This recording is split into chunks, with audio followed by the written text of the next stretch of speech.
vous allez bien. Je reviens aujourd'hui pour une vidéo un peu spéciale que j'ai pas l'habitude de faire. Vous allez voir le sujet, vous l'avez déjà vu dans le titre, même si ça reste un petit peu vague. Je suis assez stressée de faire cette vidéo, je suis assez stressée de vous parler de ça, mais j'ai regardé la vidéo de Sandrea et de Caroline sur la chaîne de Sandrea qui parlait du fait qu'elles étaient mamans et des problèmes qu'elles avaient rencontrés au niveau du postpartum et même de leur point de vue au sujet de la maternité. Elles ont parlé aussi des réseaux sociaux, etc. Et j'avais envie de répondre à cette vidéo, ou en tout cas apporter un complément, apporter mon expérience, mon point de vue aussi à ce sujet-là. Et je ressentais aussi le besoin de le faire. Pour les personnes qui arrivent sur cette vidéo, on va refaire une petite présentation. Je m'appelle Lou, j'ai 21 ans. Et je suis maman d'un petit garçon qui a 15 mois et qui s'appelle Martin. Voilà, c'était un bébé surprise, mais aujourd'hui je suis très heureuse. Pour moi c'était le meilleur choix que d'accepter cette grossesse. J'ai jamais été aussi heureuse de ma vie, même si c'était pas toujours évident, et je voulais justement parler de ce côté là dans cette vidéo. Je suis sur les réseaux sociaux depuis assez longtemps et donc je trouvais ça naturel pour moi de partager ma grossesse sur les réseaux. Je l'ai beaucoup exposée parce que aussi j'avais besoin de soutien, d'avis, de retour, puisque voilà, j'étais assez jeune, j'avais 20 ans au moment de ma grossesse, donc du coup j'avais pas forcément de copines maman. Aujourd'hui j'ai des copines qui sont mamans, mais à cette époque là je ne les connaissais pas, et du coup j'étais un petit peu seule dans ce milieu de la grossesse. Je connaissais personne autour de moi qui était enceinte en même temps que moi, donc je me sentais un petit peu seule dans ce monde de maman, dans la maternité, donc j'avais besoin aussi de partager tout ça. J'ai beaucoup partagé ma grossesse, mais assez tard. Je pense que la première vidéo de ma grossesse c'était à 5 mois de grossesse. Je l'ai annoncé, je crois que j'étais à 5 mois de grossesse, 5 mois et demi. J'étais à presque 6 mois peut-être même.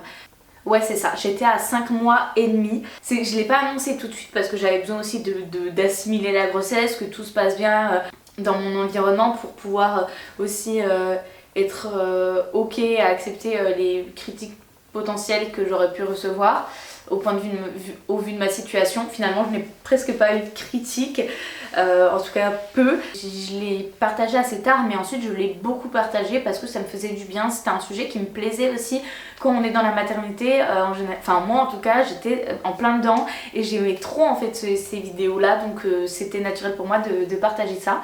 Mais dès le début, j'ai annoncé que je ne montrerai pas mon fils et que je ne montrerai ni son quotidien, ni son visage, ni... Enfin, en fait, rien à propos de mon fils. Arrivé au moment de l'accouchement, je me suis sentie perdue.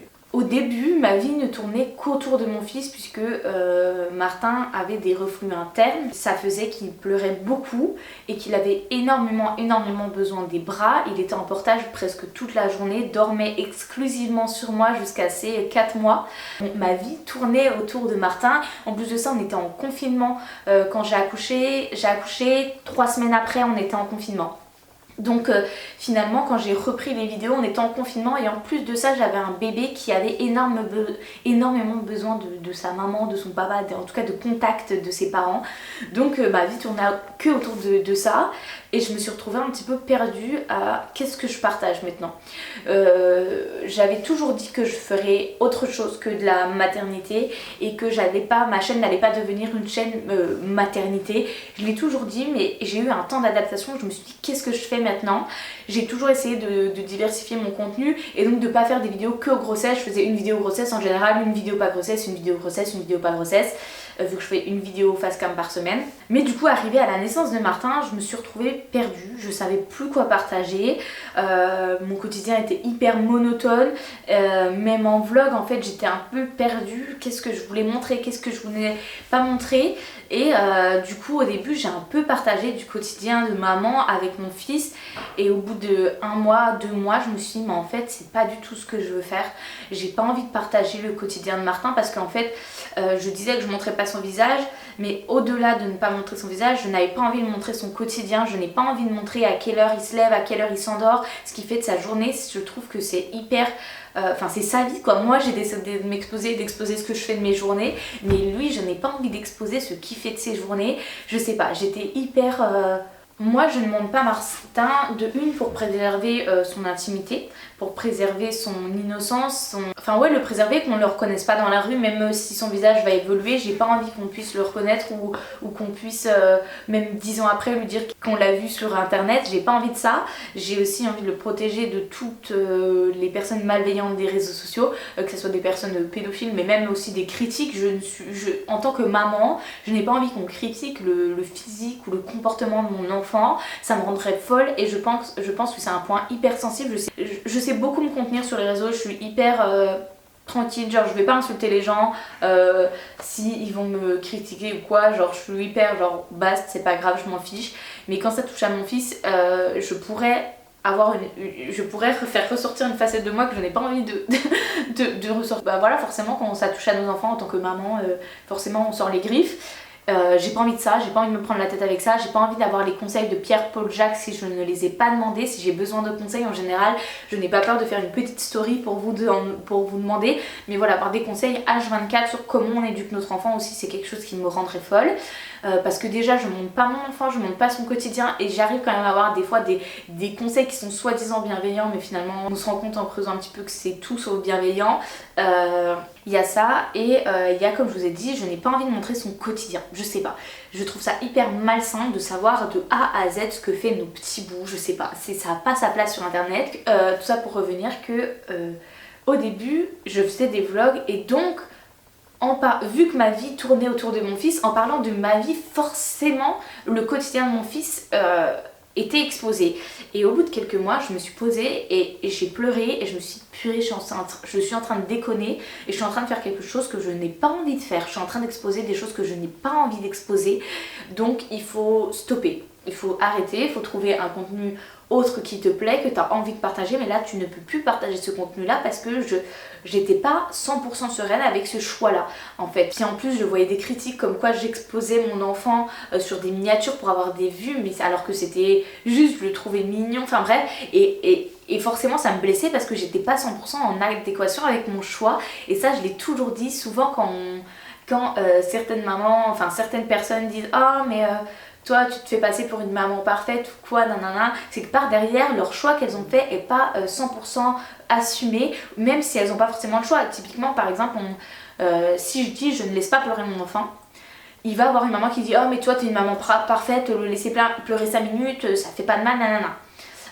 Souvent c'est que la maman qui va faire ce reproche là n'est pas 100% en accord avec le fait de laisser pleurer son enfant 5 minutes, mais juste elle n'a pas le choix.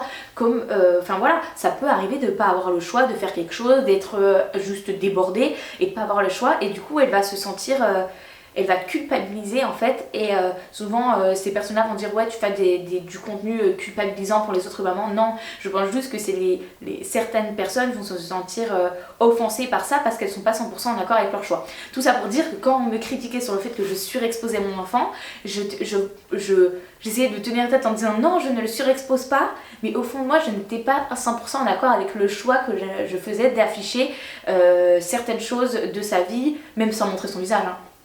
J'étais pas en accord avec ce choix là et donc j'ai réfléchi et je me suis dit non je ne veux plus faire ça. Donc j'ai fait d'autres choses et au moment où mon fils est allé chez la nounou, je me suis dit en fait il faut que je filme quand il n'est pas là, parce que forcément quand il est là je suis tout le temps avec mon fils, donc quand il n'est pas là j'ai forcément je n'ai pas à parler de lui et du coup je n'ai pas à exposer son quotidien même indirectement.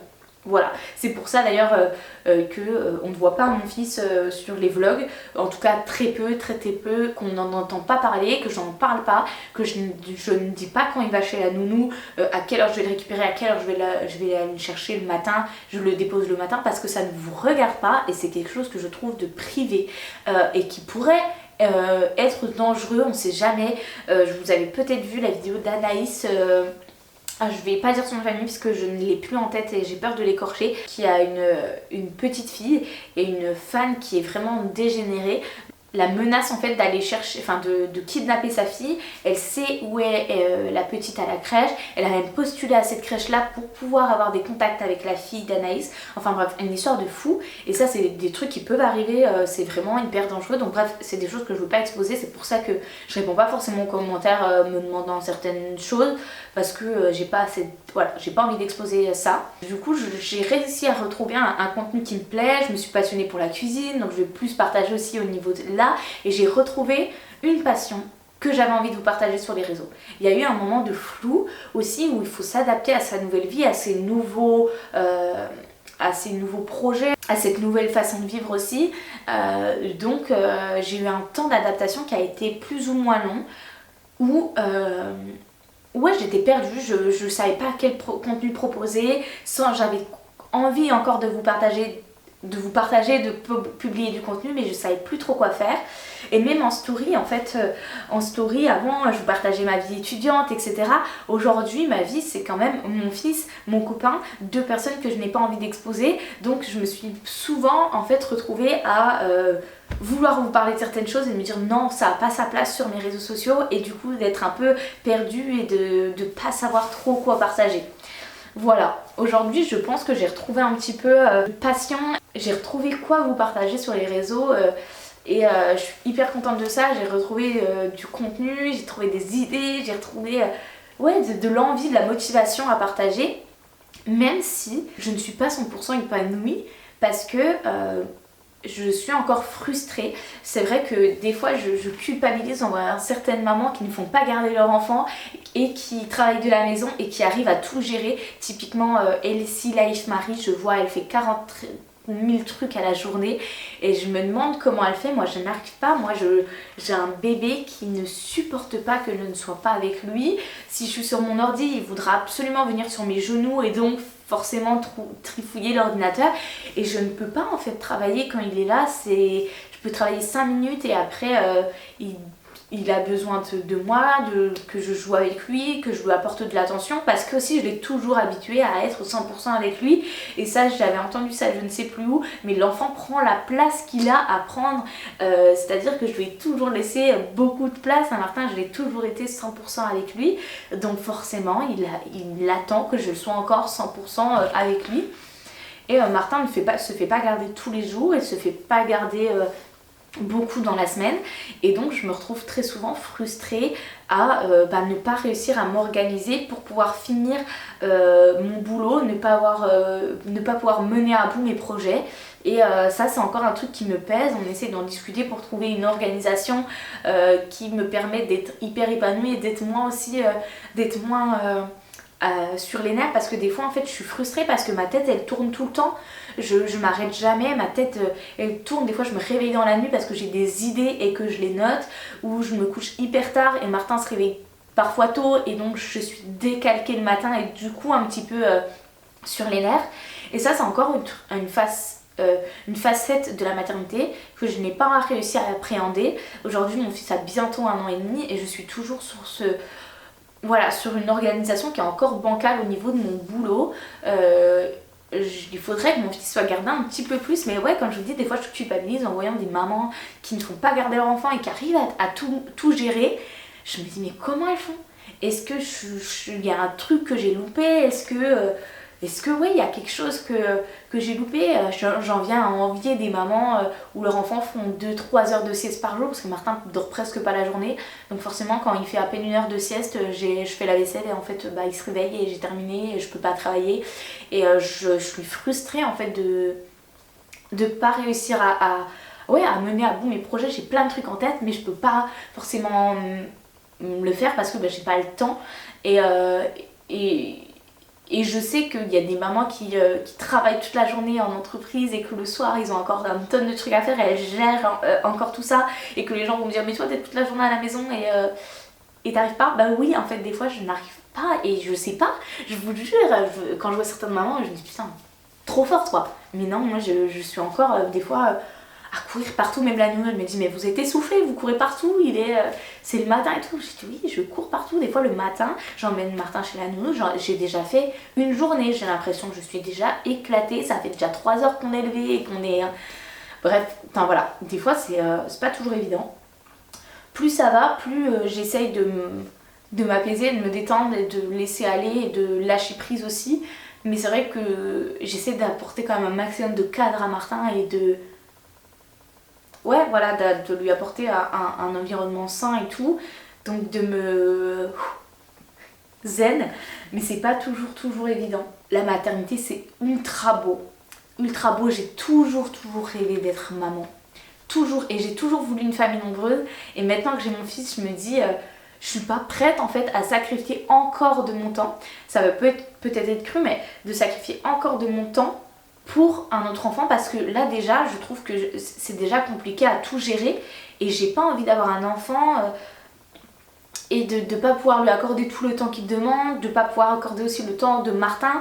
Enfin voilà, c'est quelque chose que j'appréhende, et même si je suis un peu plus à l'aise sur le sujet, alors qu'avant c'était hyper catégorique, non je ne veux pas de deuxième enfant, maintenant je me dis peut-être que, mais si ça arrive, ça ne sera pas maintenant et je ne suis pas sûre que ça arrive un jour, parce que même si je me dis pourquoi pas, ça pourrait être sympa, j'ai toujours ce truc où je me dis j'ai pas de temps, j'ai pas le temps, j'ai beaucoup de projets qui demandent un apport financier important, et même si aujourd'hui je pourrais grave assumer un deuxième enfant, dans 18 ans quand ils vont me demander le permis tous les deux, les études, l'appart, je vais peut-être bégayer et j'ai pas envie de ça. J'ai envie d'apporter tout ce que je peux à mon fils, et j'ai la chance d'avoir des parents qui ont pu me payer le permis, l'appart et les études, et j'ai envie de faire pareil pour mon fils et mes enfants s'il y a plusieurs enfants, mais forcément ça me fait rire, je le dis souvent en live, mais ça me fait rire quand on me dit non mais t'inquiète pas, un deuxième enfant, l'amour est décuplé et tout, parce que souvent je dis que j'aime tellement mon fils que je sais pas, je me pose la question si j'aimerais un deuxième enfant,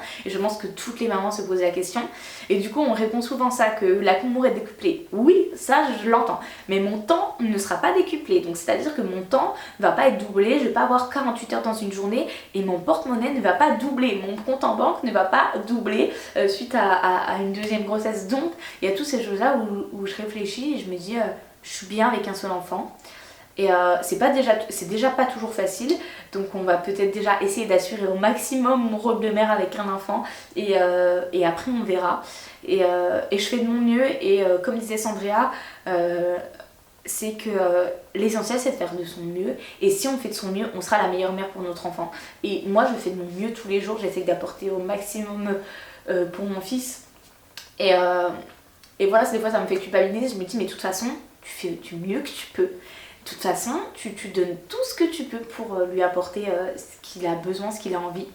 Donc sur ce, voilà, je voulais un petit peu vous parler de ça, vous parler un petit peu de mon avis et mon point de vue sur la maternité, un petit peu ce que je ressens aujourd'hui à ce niveau là, parce que c'est un sujet que je n'aborde plus, parce que je n'ai plus envie d'aborder, aussi parce que l'éducation et les mamans sur les réseaux, c'est les personnes les plus critiquées, et des fois je vois certaines choses et je me dis comment c'est possible d'être aussi vache avec d'autres humains. Je ne comprends pas. Et quand on voit sur Twitter les gens qui disent mais non mais moi je l'ai écrit sur Twitter parce que sinon les personnes me bloquent. Si vraiment tu veux faire un conseil bienveillant à une personne, déjà ne te cache pas sous des faux comptes, parce que si c'est bienveillant tu n'aurais sûrement rien à te reprocher. En plus de ça, ne trouve pas un surnom à l'influenceur pour éviter qu'elle retrouve tes messages haineux, et identifie-la, tu vois, sur Twitter, si tu veux vraiment qu'elle voit le message, et que sur Insta malheureusement elle t'a bloqué, donc déjà pose-toi des questions pourquoi elle t'a bloqué. Mais si vraiment tu estimes que c'est un blocage un petit peu pas mérité, identifie-la sur Twitter, ou au moins mets son pseudo sans l'identifier, pour qu'après, comme si elle va voir ses indirects, les personnes qui la mentionnent pas, elle pourra tomber sur ton message et peut-être prendre conscience de tout ça. Mais si tu tu te caches sous un faux compte en l'identifiant même pas et en mettant un surnom horrible pour la désigner, juste pose-toi des questions. Et tu n'as rien de bienveillant, tu es juste une personne hyper malsaine, un rageux pur et dur, et pose-toi des questions sur l'amour qu'on te porte, parce que je pense qu'il y a un grand manque de confiance derrière. Bref, c'est un truc qui me met les nerfs, parce que souvent je vois mais non mais t'inquiète c'est bienveillant, il n'y a rien de bienveillant là-dedans. Voilà. Je ne bloque personne, Donc venez me voir sur Insta et on discute, moi je discute, il n'y a pas de problème, moi j'ai aucun problème à discuter avec les gens, même les plus méchants. Donc ne venez pas me faire des indirects sur Twitter, ça sert à rien. Bref, tout ça pour dire que c'est la communauté maman qui est la plus critiquée je trouve, c'est un truc de malade, mais les gens se rendent pas compte de leur méchanceté. Et en plus ils se regardent tous les matins en pensant que c'est des bonnes personnes, ça c'est ce qui me fait beaucoup rire. Bref, donc c'est aussi pour ça que je partage plus tout ça, parce que j'ai pas forcément envie de me prendre tout ça dans la gueule. Bref, voilà, j'avais arrêté là, je vous fais gros bisous, c'était vraiment une vidéo blabla, mais j'avais envie de vous parler de tout ça. Et à bientôt.